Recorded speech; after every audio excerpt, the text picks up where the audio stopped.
Okay, so now we're ready to jump into some actual course content. And we're going to start off with neural development. The neural development is so important and it's the foundation that underlies all of this growth. And during the ages 0 to 3, some really profound things are happening. So let's go ahead and jump into that. All right, on to neural development and early childhood. Let's get into this. This is the greatest learning opportunity known to man. Humans are incredibly complex and specialized creatures, and there is at no other point in our lives that from conception to the age of 3 that there is as much neural growth as there is during early childhood, which again is 0 to 3 years old.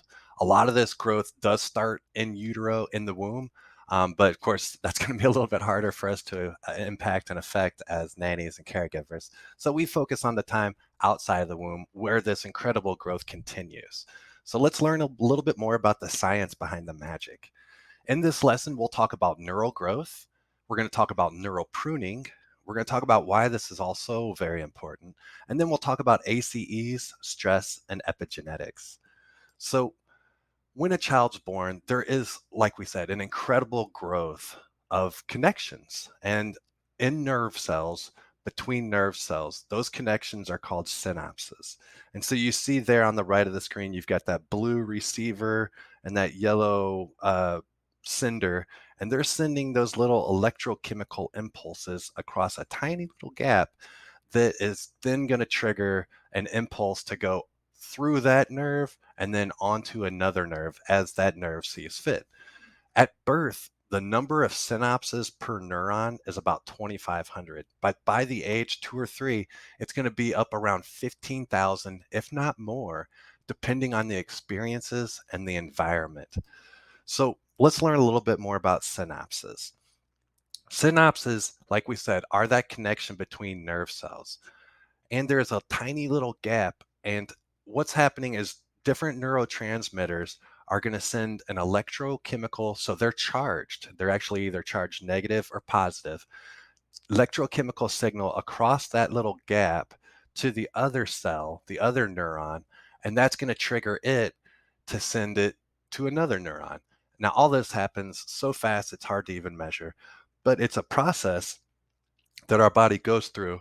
And what happens is then that nerve sends its impulse to the next nerve cell along its axon. And you see there that axon is covered up and protected by myelin. It's what's called the myelin sheath. And so, like a sword, it connects that axon from getting damaged. It's protected, but it also improves the speed that it's able to make those connections. And as the child grows, they're going to be building more and more of those synapses. Those synapses are the connections. And that's the real explosion, is not exactly the number of nerve cells, but the connections that those nerve cells make or the connections that they don't make. So there is a huge connected network within our brains. And that connection extends beyond our just our brain matter, but it also goes down into our entire bodies. These synapses are forming to enable the children to have better motor skills and fine motor skills. It's developing their nervous system, but not just their nervous system, but their enteric system, which is the gastrointestinal tract. These nerves reach every part of our body, and it is one whole connected network that functions together based off the strength of our connections and synapses. So it's very, very important during this early stage that we do as much as we can to help them grow these connections. Now, when a baby is in that early development period from 0 to 3, there's about 1 million new synapses formed every second. And that's, like we showed, over the entire body. And that's going to provide that child with the raw capacity to be capable of so many different things throughout their life. It's really vital, the development that happens early in life. We need to do what we can to give them enriching and diverse experiences so that they can build those new connections in a lot of different regions.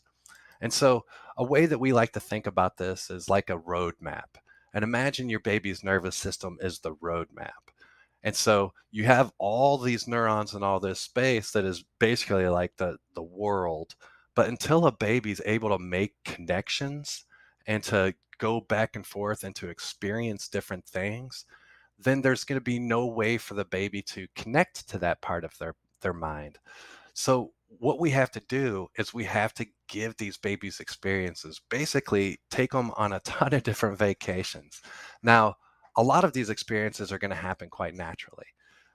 So that stuff's just going to happen normally. Like in our example, we're going to talk about, shapes, sizes, and colors. Those are connections that the baby's just going to happen naturally from their experience with the world. However, we can enrich those experiences. And so we'll talk a little bit about that. But basically, you want that kid to have every kind of experience possible, and then you want to repeat it.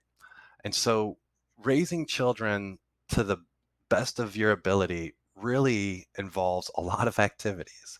We're not saying that everyone has to be like these super energy, high, high flyer circus acts, but we do want to be able to at least expose these children to as many different experiences as possible. And that means providing them with different toys and props to play with, different environments. We want to be inside, outside, in nature. We want to be around people. We want to be around animals. We want to be around as many different settings as we can. With my children, we used to like to go downtown. Because it's just such a different world. And so I would take them downtown so that they could just get imprinted with whatever that imprinted on them. Because what they would use later in life is going to really be up to them. But the focus was to just provide a very rich set of experiences, a wide diversity, and a consistent set of experiences. So, like we said, in our example, let's imagine that we have Denver, Dallas, and Nashville. And so let's imagine that Nashville is shapes, that Denver is sizes, and Dallas is colors. So there's going to be a lot of normal ways that these pathways are going to relate to each other. The child's going to realize that, oh, the blue bottle is my bottle. It's round and it's medium size. It's not very small, it's not very large. And they're going to start understanding the relationship between shapes, colors, and sizes. That's all going to happen pretty naturally. Now, what we can do to help them enrich that development is, say we show them, yeah, look at that, your bottle is round. Um, and like we said, Nashville will be shapes. So there's going to be the round area of town, the square areas, the rectangle areas, and the unusual amorphous shape areas. And the more and more babies see these different shapes and make these connections, the stronger those connections are going to be, and the more connections they're going to be. So now the baby is able to really understand round, and they're able to draw a lot of connections to different things in the world. Like they see, oh, there's round wheels on cars, there's square boxes at home, the bathtub drain is round, and they start to make all these different connections, and they start to make all these different realizations, and it fits into their whole understanding of the world. And so we're creating new synapses with every one of these new realizations. And now imagine that we're going to focus on round. And so the child learns that also, hey, looky here, I found a round thing and it's a ball. And then within the ball category, there's so many things they can do with the ball. They can roll the ball, they can throw the ball, they can sit on the ball. The ball can bounce or the ball can be hard. So they form all these different little connections that just improve the complexity of their understanding. And so that's what we want to do with them, is really enrich their experiences so that we improve the complexity of their understandings and improve the connectivity that they have in their brain during this great period of growth. Now, in this situation, we said it was a ball. And so imagine if this was like a little David Beckham, maybe the ball becomes way more important. And there's so many more things you can do with a ball. You can kick it and make it curve. You can head ball it. And so instead of it being this little 2-bedroom flat, now this region that represents ball becomes like the Mall of America or something. It becomes this diverse environment because he had the early experience of a ball. If he wouldn't have had any early experience of a ball, it would have been much harder for him to develop more of those experiences later in life. So we want to prepare and really make these children capable of doing anything they want. And we want them to be comfortable in all kinds of environments. We don't want them to just focus on Nashville or Dallas or Denver, but we want them going to New York and Paris and all the different places around the world. We want to create an entire atlas for them to be able to navigate anywhere in human potential and to feel comfortable and to able to develop more complexity and specialization in that area.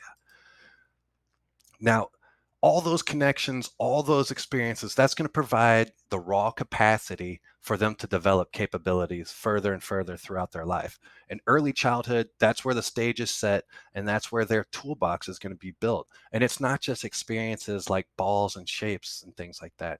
They're also developing emotionally, they're developing sleep patterns, they're developing digestive and nutritional needs, and their palate is developing, and we'll talk about the flavor window a little bit later on. So it's a vital time during a person's life. And so as a caregiver, your role is fundamental to the experiences and the environments that they're experiencing and the enrichment and the stimulation that they're getting. Now, we wanted to talk about neural pruning and what that is and what it means. So neural pruning allows specialization. So you see here, you've got newborn, and this is a growth in synapses.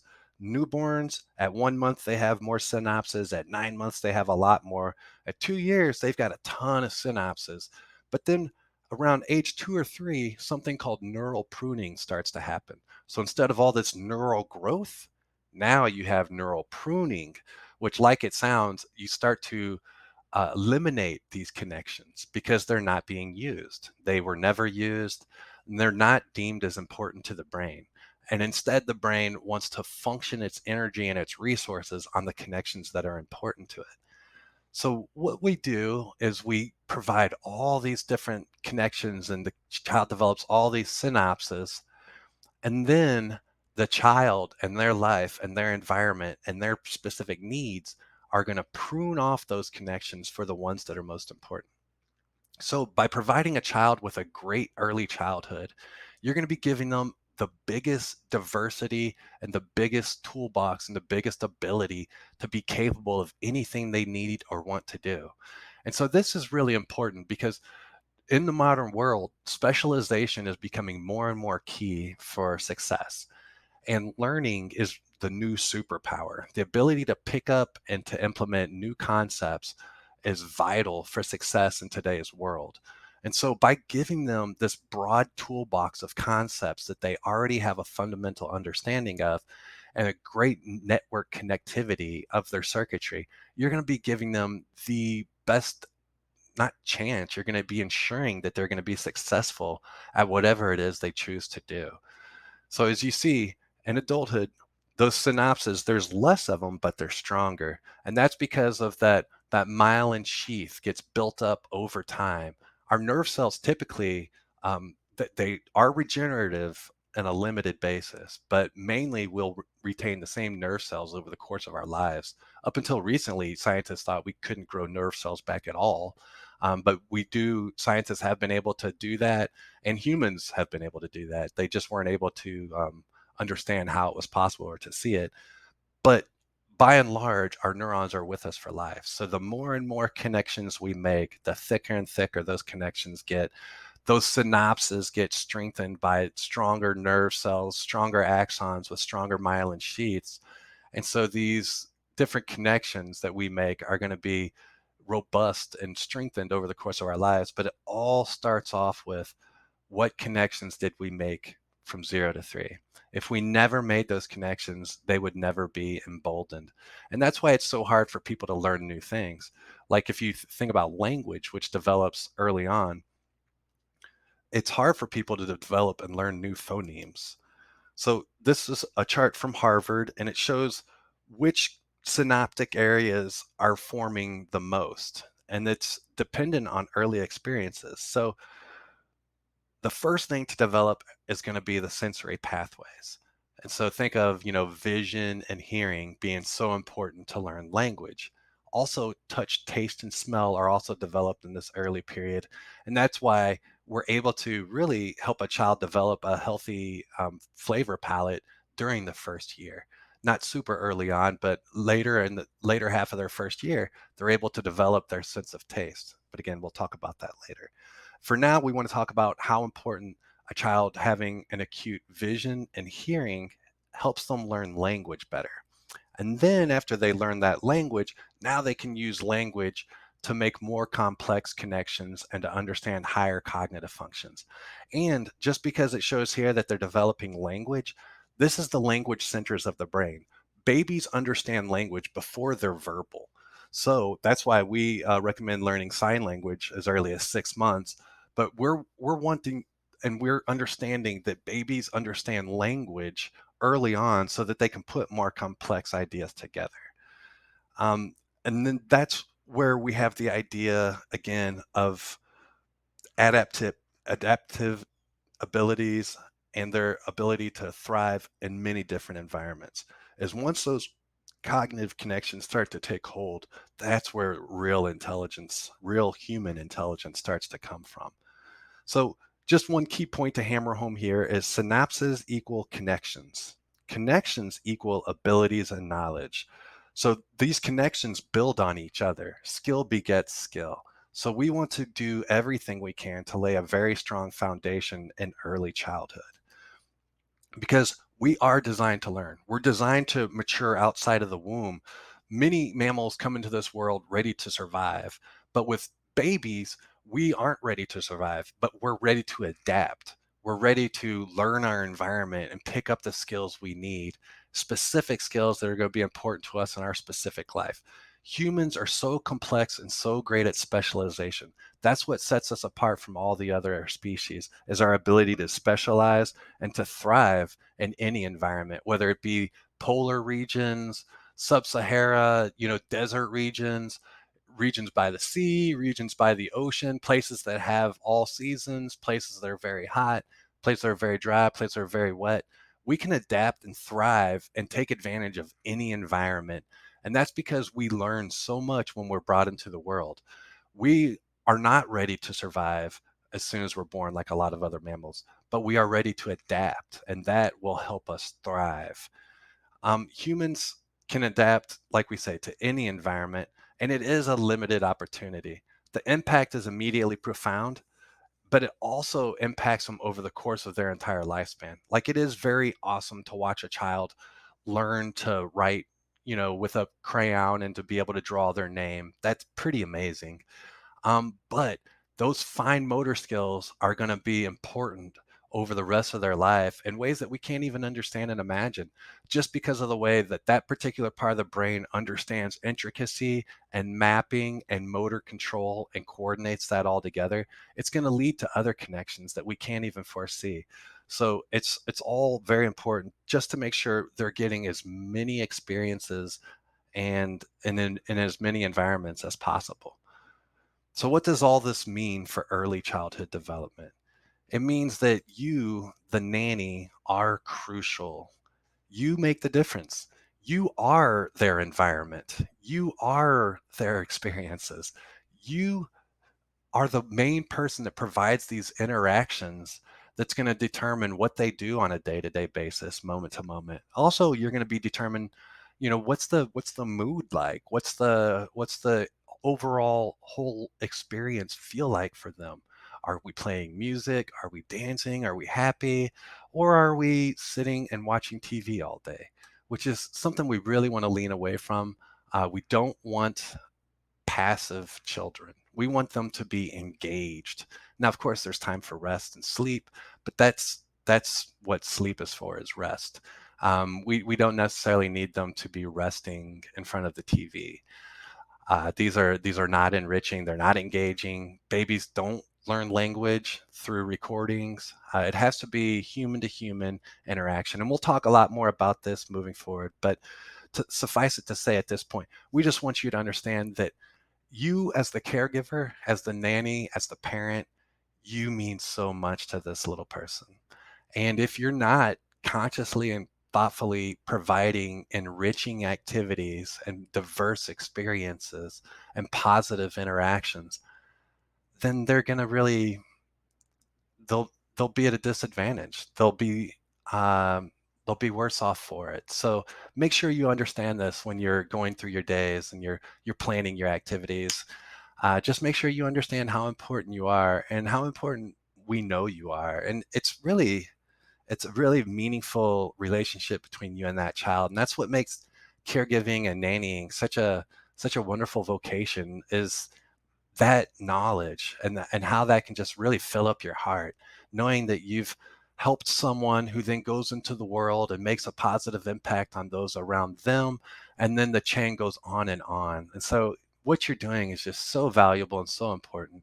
And we just want you to understand that, and also understand that it is a great responsibility with great rewards if you're able to put in the work and be thoughtful and purposeful in order to achieve it. So with that, let's watch a quick video. Time from the bottom up, so skill begets skill. Basic skills beget more complex skills. That means that basic circuits that underlie function are actually built first before more complex circuits are laid down in the brain. The process starts prenatally, but I'm not allowed to talk about prenatal development. I can only start at birth. Genes and experience together build brains. And in particular, because humans and all vertebrates are social creatures, but humans are very, very social creatures, that interactions that drive those experiences are so critical in terms of brain development in all domains, not just in social behavior, but in cognitive development as well. And I've already mentioned this, that they're inextricably intertwined. That's hard for me to say. I'm from New Jersey. Toxic stress, I'll talk about a little bit, damages brain architecture. It has real biological effects. We're talking about early adversity, abuse, and neglect. And I won't mention this again, but neglect, according to Health and Human Services and CDC, frank neglect is actually comprises about 80% of what we would define as early adversity for birth through 5 years of age, which surprised a lot of people. And again, resilience is not an internal character strength, but rather is built through combined impact of genes and environment. I'm building skill sets, just like we build skill sets for our sets for our sensory and motor functions. These are skill sets that can be built. And for many functions, the brain capacity for change decreases over time, but the brain doesn't develop synchronously. All skill sets don't come on board at the same time, right? So some things are on board very early and are patterned and are going to function just like they are in the adult very, very early. And others take quite a long period of time to develop, such as executive function, which I'll talk about in a minute as well. So our genes and ultimately developing brain architecture influenced powerfully by positive early experiences and negative ones as well. So what the brain is fantastic at, and it's why I became a developmental neurobiologist, is that it builds a structure with a lot of genetic information. We have 22,000 genes in our genome, and we use all of them in the brain during development. They're literally all expressed at some period of time during brain development. The blueprint is laid down, but it uses experience to further its own development, which is really quite remarkable when you think about it. So it takes in information and utilizes that. It lays down circuits to prepare the organism to be able to deal with what it thinks the organism is going to have to manage with later on in life. And I'll give you a few examples of why that is the case. And then, an analogy would be genes provide the hardware, but early experiences is the software that drives the system. But keep in mind this, genes are not immutable. Genes are regulated by experience. They turn on and off based on the experiences of the individual. And I think that's really an important concept to think about in terms of development. So if you look at a structure like the cerebral cortex, which is where all the higher functions occur, it expands most dramatically in primates compared to other vertebrates. Those are brain cells. The beautiful drawings are brain cells, actually done by Dominic Perpa at Albert Einstein College of Medicine, and was famous for displaying how the brain changes over time. That's what it looks like in a newborn. The same number of neurons are here in this picture. It's an optical delusion or an optical illusion. What happens is that the number of neurons are not added. Those are all set by birth, except for a few very limited areas of the brain that continue to add neurons. I'm not going to talk about those, but almost all the neurons that we have are already there before birth. Right? What happens is that the neurons grow, and they make connections to form the circuits that underlie the behaviors that we're interested in. This is what it looks like at 6 months, and this is what it looks like at 2 years old. So that 2-year-old who's quite obstinate has a lot of brain cells to be able to do the kinds of things that you talked about, Mark. So if you look at what happens between birth and puberty, this is what happens. Now, it's not that a 14-year-old is in a degenerative mode. Some people look at it and say, now I understand that teenager. But it turns out that we make about 40% more nerve connections than we end up with. We get rid of, just like in your garden, you thatch a garden, you get rid of the connections that are not used through this experience-dependent process, and we'll talk more about that. A child's experiences during the earliest years of life have a lasting impact on the architecture of the developing brain. Genes provide the basic blueprint, but experiences shape the process that determines whether a child's brain will provide a strong or weak foundation for all future learning, behavior, and health. During this important period of brain development, billions of brain cells called neurons send electrical signals to communicate with each other. These connections form circuits that become the basic foundation of brain architecture. Circuits and connections proliferate at a rapid pace and are reinforced through repeated use. Our experiences and environment dictate which circuits and connections get more use. Connections that are used more grow stronger and more permanent. Meanwhile, connections that are used less fade away through a normal process called pruning. Well-used circuits create lightning-fast pathways for neural signals to travel across regions of the brain. Simple circuits form first, providing a foundation for more complex circuits to build on later.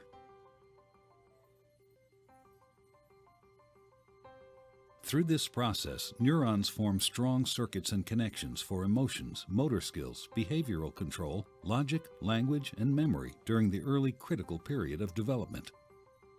With repeated use, these circuits become more efficient and connect to other areas of the brain more rapidly. While they originate in specific areas of the brain, the circuits are interconnected. You can't have one type of skill without the others to support it. Like building a house, everything is connected, and what comes first forms a foundation for all that comes later. So you just needed to you hear that video. I didn't have to talk for the first 7 minutes of this. So remember the following. Development's not a blank slate. There's already a foundation laid at birth, and that foundation of brain connections are really established to be able to allow the infant to begin to interact with its environment, and have experiences in a very meaningful way. And so you'll hear much more about specific milestones of infant and toddler development, but essentially sensory systems are mapped and set up very early. Why? Because the only way for the infant to be able to interact with its environment and understand experience and gain experience is through using sensory modalities. So visual, auditory, tactile, somatosensory, olfactory, all of those are established very, very early. And there are critical periods of experience that are required in order to set up the auditory maps as well as the visual maps. And if, for example, if a child is born with a lazy eye amblyopia, there's a period of time during which we can correct that because the brain is plastic enough to be able to change the connections. So sensory circuits form first, followed by motor and language, and then higher cognitive functions you can see take a much longer period of time to develop. Something as complicated as executive function, which you've heard about, and the components that make up executive function listed here take a much longer period of time to develop through adolescence into early adulthood. And notice, because I'm older, I refuse to have this line drop. Right? I won't do that. So executive function takes a long time to build. There's skill sets that have to do with this, and in fact, education systems and other systems are recognizing how important these elements are in terms of building the brain in a way that allows an individual to be emotionally regulated, a problem solver, and somebody who can be productive in society. So here's the culprit. This is how nerve cells communicate with each other. It's called the synapse. And I'll show you the curve about why people think that brain development is done at about the age of 2, because about 80% of the synapses that we're going to build end up being put together by the age of 2. That's what it looks like. These beautiful, isn't this gorgeous? Isn't it amazing? These beautiful little circles here are vesicles that contain neurotransmitters. You've heard of some of them, like dopamine, the reward transmitter, serotonin, acetylcholine, and the neurotransmitters are used to communicate from one nerve cell to another. And over time, this is what the curve looks like between the ages of starts in the 3rd trimester, between the ages of birth and about 2 to 3 years of age. We get up to our plateau, and if you count how long it takes to get here, which is pretty fast, it's about 700 synapses that are being made in the cerebral cortex of an infant per second. So snap your fingers. Snap your fingers. That's 7. Okay, so that's, you're watching an infant. You're watching your grandson. He's about done. He's 2 years old. He's got about 3 more days of adding synapses. This plateau doesn't mean that nothing's going on. It just means that the net change in the numbers of those synapses is not changing, but they're maturing in ways in which they can communicate better and more efficiently. And then there's a decrease, and we really do lose 40 to 50% of the synapses that we make, and this occurs through the period of the puberty. So 80% of brain development does not occur by the age of 3, right? It just doesn't. The other thing that occurs is this process that we call myelination. We wrap the nerve fibers in an insulated material that allows information to flow much more dynamically and much more precisely. This begins just after birth, and it continues, fortunately, until about your 5th or 6th decade of life in certain parts of the brain. It's not synchronous. Your frontal lobe, which has to do with executive function and reasoning, that continues to myelate into your 5th or 6th decade. But there's a lot of myelin, a lot of this insulation that's laid down to allow information to be processed much more efficiently. So when you see skill sets coming online, that means that the information is being processed much more dynamically and efficiently by those synapses that I showed you. And part of the reason is this other really important postnatal process called myelination. Nutrition has a major role in all of these events in terms of providing what's necessary for healthy development. Remember, I told you, no matter what kind of experiences, positive or negative, if they're powerful, they will have a powerful impact on the brain architecture that I've talked about during this period of time. So let me give you data from one experiment. So this is the auditory map of a young rat, right?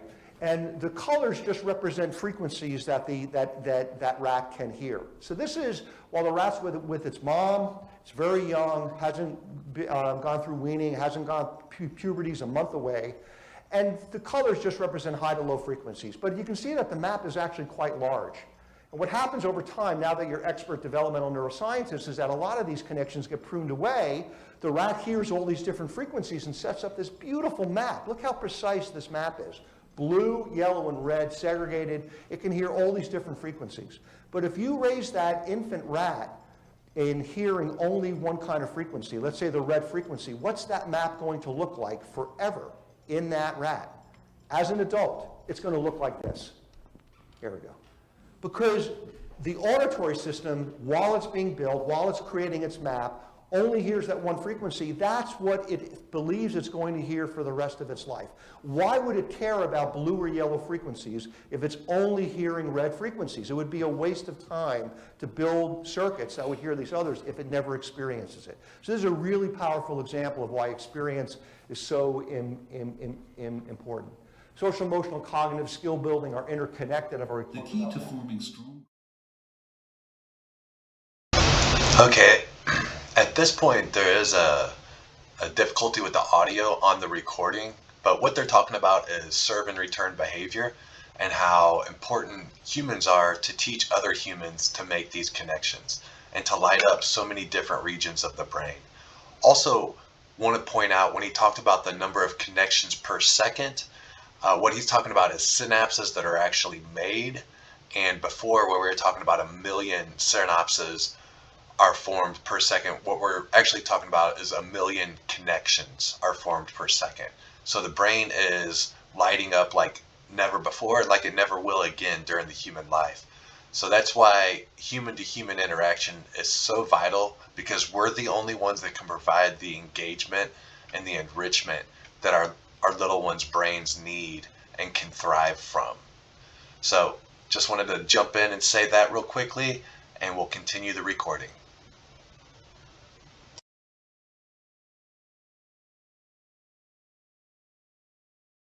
Where are the children located in these frames? Where are they located? Close to their Are they by parents. themselves?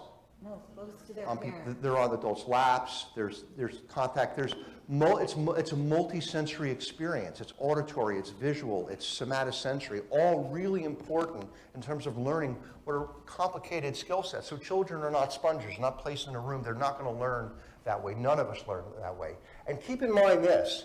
This is your neuroanatomy lesson, right? So this is some of the circuitry that's involved in memory and learning. The hippocampus, the amygdala, parts of the frontal lobe are shown here. Watch carefully, because I'm going to show you the circuitry that's involved in fear and anxiety, which has to do with emotional regulation. There it is. Okay. It's literally the same circuitry, right? It processes information differently, but when experiences come in and can damage those parts of brain architecture, it's not just affecting emotional circuits, it's affecting the same circuits that have to do with memory and learning as well. Learning to deal with stress is an important part of healthy development. When experiencing stress, the stress response system is activated. The body and brain go on alert.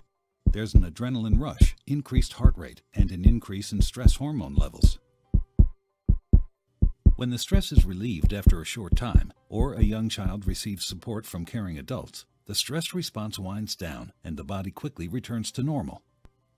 In severe situations, such as ongoing abuse and neglect, where there is no caring adult to act as a buffer against the stress response stays activated.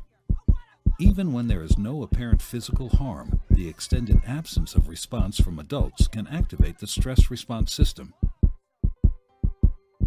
Constant activation of the stress response overloads developing systems, with serious, lifelong consequences for the child. This is known as toxic stress. Over time, this results in a stress response system set permanently on high alert. In the areas of the brain dedicated to learning and reasoning, the neural connections that comprise brain architecture are weaker and fewer in number.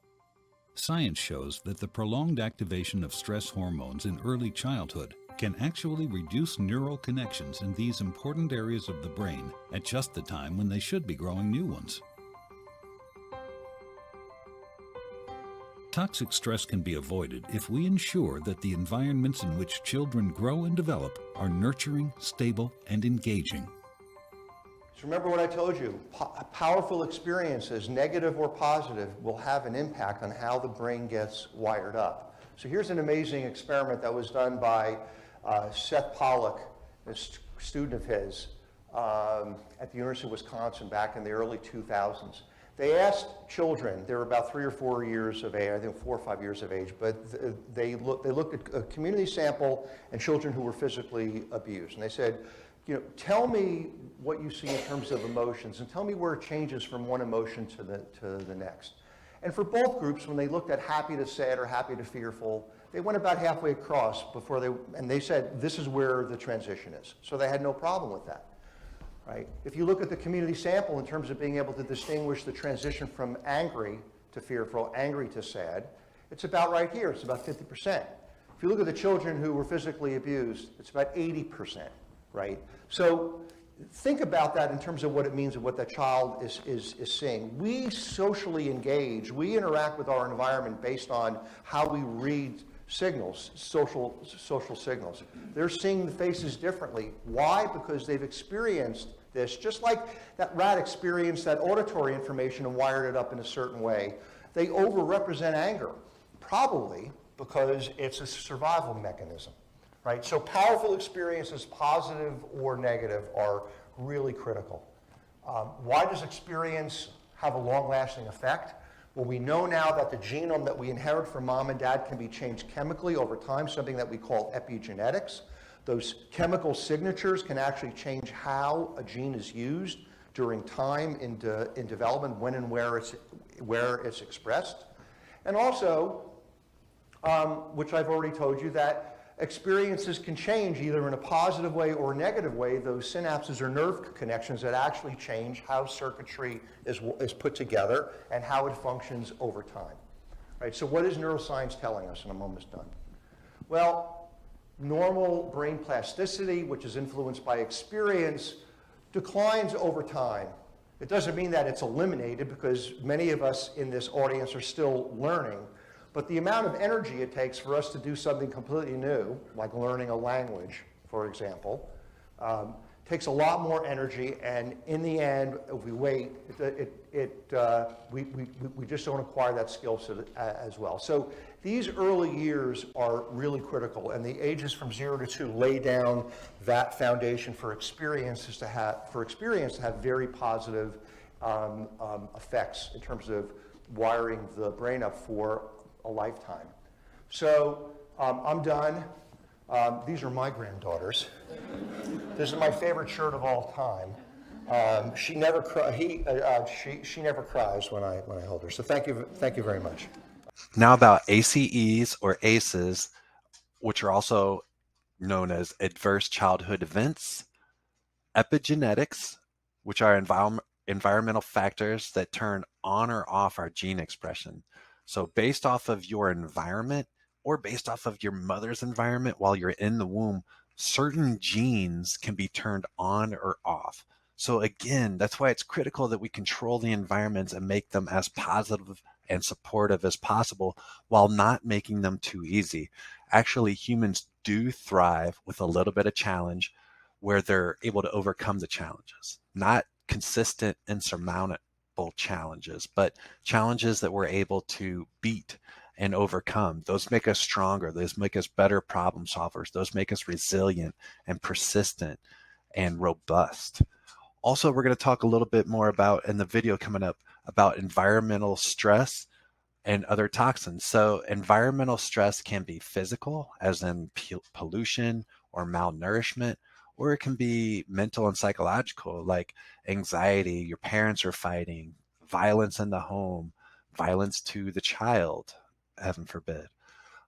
But physical or psychological stress that can impair and will impair healthy development.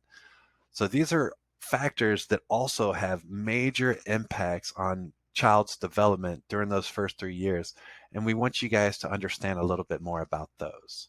If you knew there was a way to help protect your family from future health problems, such as diabetes, high blood pressure, even alcoholism, drug abuse, and depression.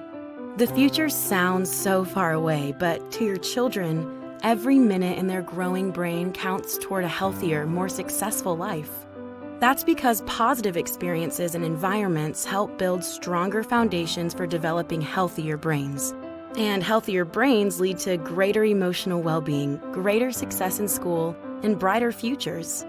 Negative experiences like living in a house with verbal or physical abuse, sick or divorced parents, or emotional neglect create toxic stress that can hinder your child's brain development and lead to those unhealthy outcomes in the future we talked about. We've all heard of stress, but what makes stress toxic? When the weight from all those adverse childhood experiences we mentioned builds up, it can become too much to bear and affect how children look at the world. We call those experiences ACEs for short. Leaves you wondering why you've probably never heard of ACEs before. ACEs are common, but talking about them isn't. In fact, 2 out of 3 patients surveyed have at least one ACE, but they may not know how that ACE score is affecting them or their family. That's because a person with a high ACE score doesn't win. As the number of ACEs increases, so does the risk for negative health outcomes. A score of 5 or more on the ACE survey raises the chance of developing severe health concerns in adulthood to 55%. And those with 6 or more ACEs can die an average of 20 years earlier than those with no ACEs at all. Sounds scary, but the worst part? Parents with high ACE scores are more likely to raise children with high scores too, and it can lead to behavioral issues, school failure, and physical and mental problems. But even if you have a high ACE score, there's good news, because now you know, and now you can change the direction of your life and help others in your family. The key? Well, as we mentioned earlier, ACEs are common, but talking about them isn't. Changing the conversation can help break the cycle and change lives. To start a new conversation, first take the ACE survey online. It's 10 easy questions that'll let you know if you or your family is at risk. Usually that's a score of 4 or more. Whether you score a 1 or a 10, tell your physician. And remember, a child's brain is always changing and growing, so every positive experience you provide is like another building block on the road to a healthy brain and a healthy future. Funded by a grant from State of Tennessee Building Strong Brains. Parents can only take some credit for their kid. After all, their genes do some of the work. But a child's environment and interactions, from grandparents to babysitters, play a role in developing a child's brain. DNA is our molecular instruction manual, providing the blueprint that our body can use to build organs and tissues, but it doesn't have all that's required to form a complex organ like the brain. Our experiences provide this extra layer of information, creating a genetic memory on their DNA without changing the sequence inherited from mom and dad. An individual's environment can leave behind trace chemical memories on the DNA that change how its instructions are followed. Positive experiences early in life, like good nutrition or exposure to learning opportunities, leave chemical memories that enable genetic instructions to be carried out in a way that lead to optimal brain development. On the other hand, negative experiences, like exposure to toxins, leave chemical memories that obscure these instructions, harming later development.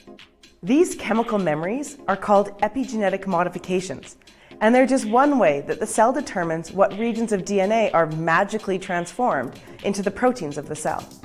Epigenetic changes can be long-lasting and are shaped by an individual's experiences, so things like toxin exposure, nutrition, relationship quality, toxic stress, and other interactions with the environment can actually change the epigenome and affect how organs like the brain develop. Epigenetic changes to the DNA can be either temporary or permanent, and some may even be reversible at the chemical level. But when it comes to developing brains, researchers are finding that many of the epigenetic modifications to brain genes are enduring and possibly heritable.